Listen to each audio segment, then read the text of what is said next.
Okay. This is the excavator, I think. Might be extractor. Not 100%.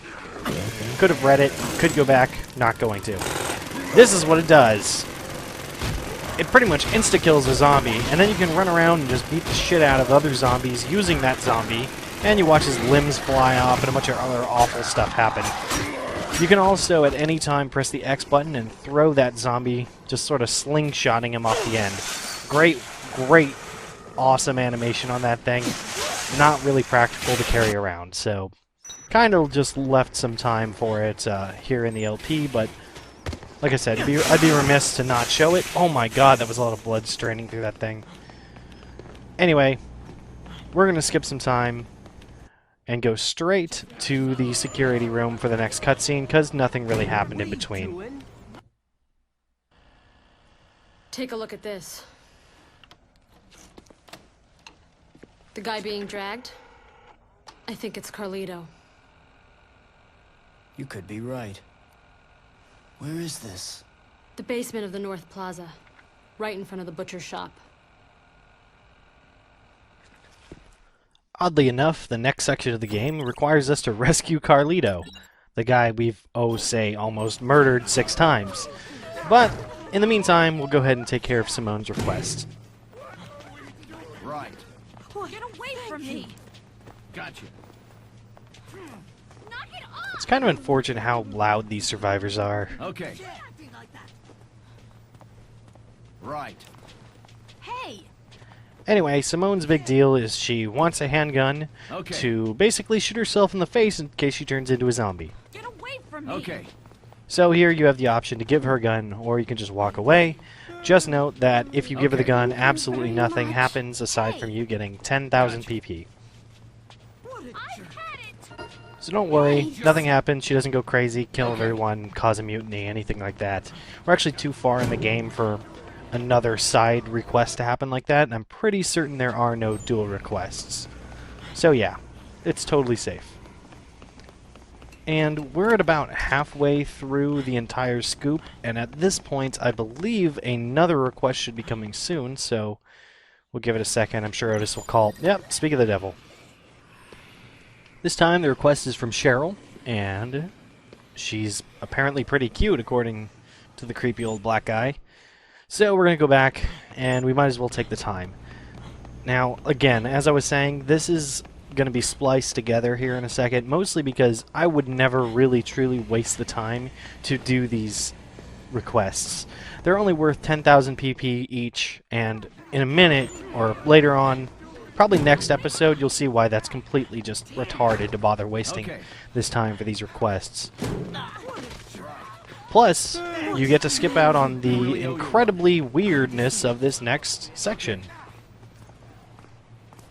A lot of people skip out on the Cheryl one because, like I said, the call comes right halfway through this, and you typically don't want to be this far into the red when you're trying to deal with it, as there's still multiple sections to this thing to go. Now, Cheryl's going to request us to take some photos of her, and it gets weird almost instantly. Here, she talks about how beautiful she is, which, you know, I guess that's the eye of the beholder. But Frank agrees, and she continues posing for quite a while here, making this, in my opinion, one of the more uncomfortable sections of the game.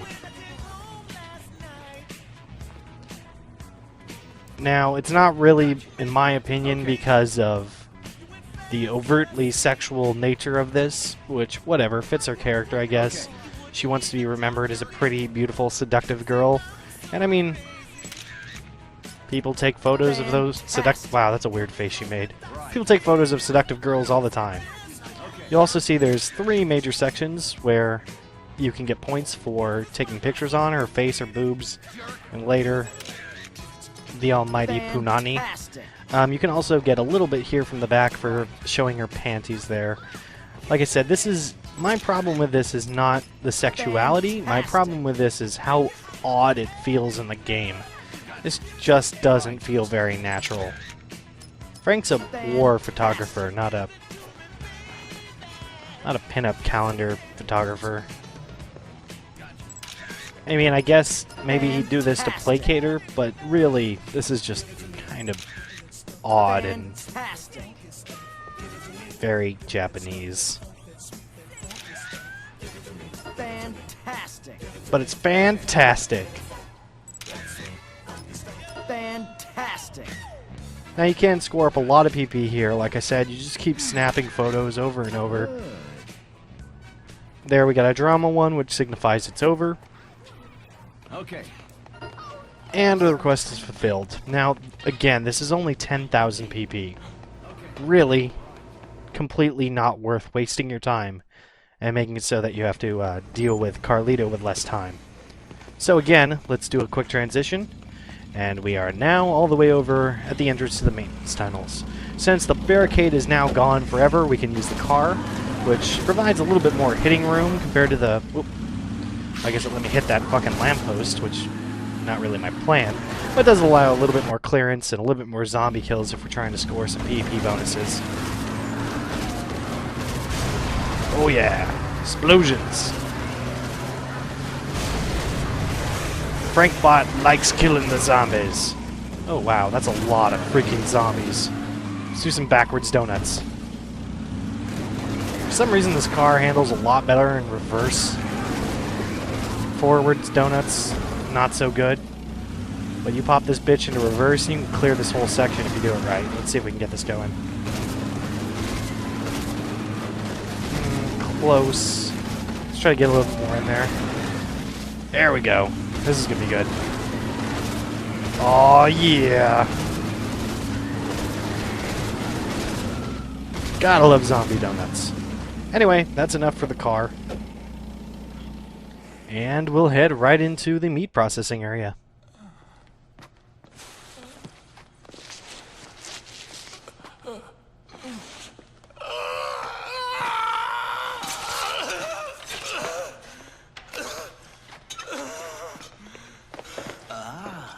A customer.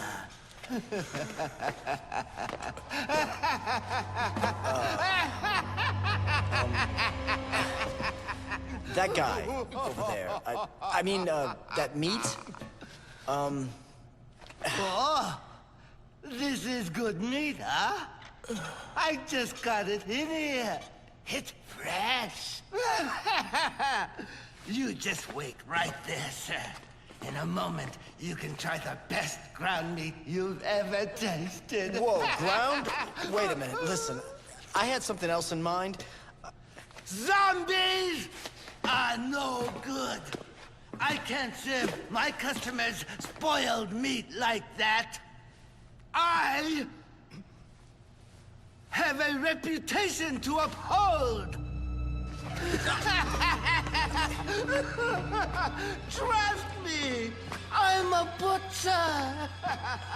I've got the best meat in town.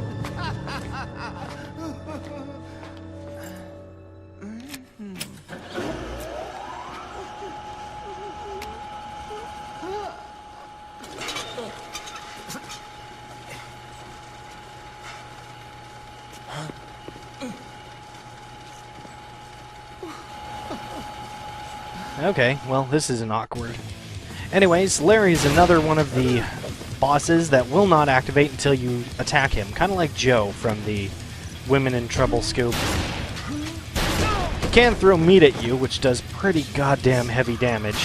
And one thing about this fight is you mostly want to keep him at a distance. He will throw knives at you, but you can shoot them out of the air if you're using something like the shotgun. You can also just sort of run up and hit him with the with a strong melee weapon. But if you do so, do make sure that you're, I don't know, running away after the first hit, because he has the ability to grab you and shove you on top of a spike. Oh my god, I'm gonna die. Also, if you haven't noticed, that is in fact Otis calling me right now. He's trying to give me the Simone scoop, I think. I'll take care of that once we're not in the battle. Oh god damn it, my shotgun's dead. Good thing I came prepared.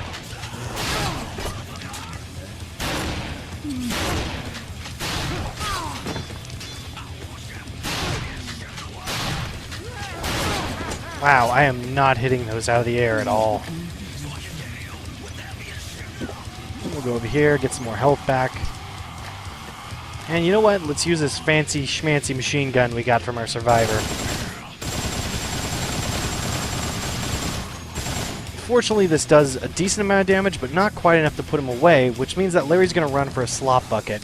Now, you can take a photo here for extra PP, but it's not really worth it, considering the fact that he does... Well, one, he can do this, where he can grab you, put you on the spike, and then start slashing away, which can do crazy damage. Well, I was going to say the other downside is he can actually get a lot of health back there, but he's dead, so... Yay.